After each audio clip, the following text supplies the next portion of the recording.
Dans cette marbrerie, on façonne aussi bien des pierres tombales que du mobilier design haut de gamme. Cette entreprise familiale, depuis 3 générations, a su prendre le virage de l'innovation. En l'associant à des matériaux composites, elle a su créer un marbre nouvelle génération.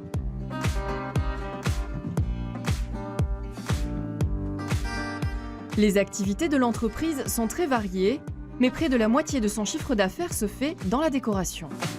On a donc réalisé le plan de travail de cuisine en granit, un granit qui vient du Brésil. On a réalisé un évier sur mesure en marbre, en bleuté de Savoie, c'est un marbre gris. Dans cette maison à Asquin, chez l'un de ses clients, il y a tout l'éventail de ce que la marbrerie Retegui réalise traditionnellement.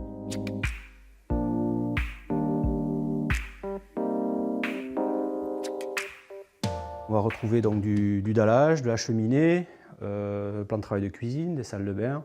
Ça fait en gros 90% de ce qu'on peut trouver dans une maison en pierre et en marbre et dont on est capable de réaliser.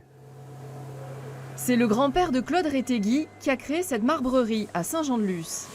Ici, le choix des matériaux est primordial. Ouais, c'est somptueux. Des roches sans défaut, sélectionnées partout dans le monde. Celui-là vient du Brésil, mais ensuite, généralement, les granites viennent du monde entier. Ça peut venir donc d'Inde, d'Afrique du Sud, de Scandinavie. Et les marbres, eux, surtout du bassin méditerranéen. Depuis peu, l'entreprise s'est orientée vers les technologies de pointe. Elle a investi dans des machines à commande numériques pour façonner des objets avec la technologie 3D. Parfois, les gens pensent que c'est moulé. Vous voyez un objet comme ça. En fait, non. On part d'un gros parpaing et on va usiner dedans pour faire la forme. Donc, c'est en une seule pièce. Au lieu de faire donc un objet en moyenne de 3 cm d'épaisseur, on va le faire en 4-5 mm. Et là, pour qu'il tienne, il faut renforcer tout ça, en général, donc le dessous, avec des fibres, des matériaux composites. Enfin, il y a plein de tactiques différentes. En associant le marbre à des nids d'abeilles en aluminium ou de la fibre de verre et de carbone, l'entreprise peut créer des objets aussi robustes que fins.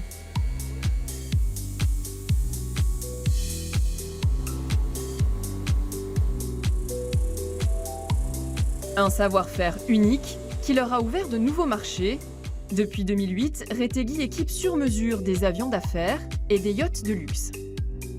De base, la pierre et le marbre, c'est lourd et cassant.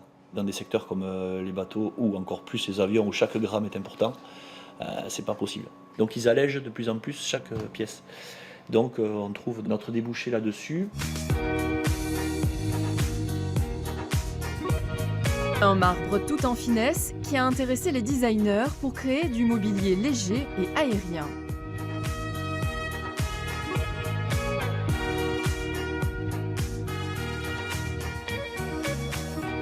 Ce matériau traditionnellement massif se révèle subtil. C'est ce qui a poussé Jean-Louis Irazzucchi à créer une collection avec l'entreprise Retegui. Des marbreries, il y en a un peu dans toutes les villes de France et de Navarre, hein, mais ici la particularité de Retegui, c'est vraiment d'avoir un savoir-faire technique très poussé et une ouverture qui du coup permet aux designers d'aller sur des terrains nouveaux. Sobre et élégante, cette ligne de mobilier lancée en 2014 a déjà séduit architectes et particuliers aux États-Unis, en Asie et en Angleterre. À présent, Claude Retegui et Jean-Louis Irazzucchi travaillent sur un nouveau projet. Mais ça avec un blanc, ça avec un Carrare par exemple, c'est quelque chose. Hein, parce qu'il y a suffisamment de contraste, hein, déjà le matériau. Ils viennent de concevoir un nid d'abeilles en béton qui va soutenir une fine couche de marbre. Il s'agit là d'un nouveau pari technique. L'idée étant d'avoir une collection de tables qui puisse aller aussi bien à l'intérieur qu'à l'extérieur. Ce béton-là, c'est un béton ultra technique, hein, fibré, il n'y a pas de structure métallique par exemple à l'intérieur. Hein. Ça ouvre des possibilités nouvelles. Hein. Et en cela, Retegui risque d'être le premier à développer ce genre d'association. De nouveaux horizons qui ont mené l'entreprise très loin de ses débuts. Lorsque Laurent Bergès l'a créée en 1939, caveaux et monuments funéraires étaient sa principale activité. Puis sa fille et son gendre, Francette et Étienne Retegui, l'ont orienté vers la décoration et modernisé. À son arrivée, leur fils Claude a amorcé le virage du numérique pour se démarquer de la concurrence.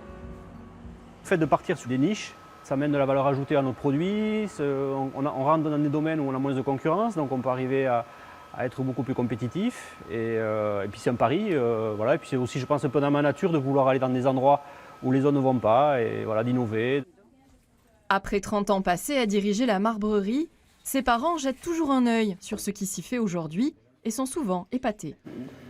Sans ce support, les 6 mm, ils se cassent tout seuls.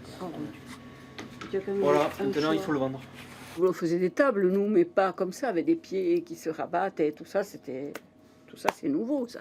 Nous sommes très fiers de lui. Nous, ça nous a fait un ouf de satisfaction énorme, quoi. De voir le virage pris au bon moment, je pense. Il y a beaucoup de marbriers qui n'ont pas, justement, qui sont restés dans la marbrerie classique, funéraire, et puis il n'existe plus, quoi.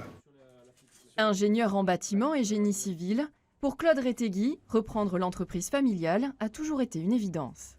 J'ai toujours eu une attirance par cette matière. J'avais toujours ça en tête de revenir et de développer autre chose, enfin de laisser un peu ma trace, quoi, dans l'entreprise. Et cela pourrait bien être le cas avec sa dernière invention, un parquet en marbre.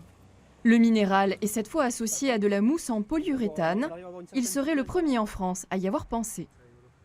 On l'emboîte comme un parquet bois avec un assemblage tenant mortaise. On peut arriver à avoir des lames de 2,40 m de long, chose qui est absolument impossible à le faire avec du marbre traditionnel. Mais on se rend compte qu'un matériau, quand il est fin, on arrive à lui donner une certaine souplesse qu'on n'a pas quand il est en pleine épaisseur. Des pièces flexibles qu'il voudrait développer à l'échelle industrielle. Un pari sur l'avenir. L'innovation est devenue la pierre angulaire de cette entreprise familiale qui compte aujourd'hui 12 salariés.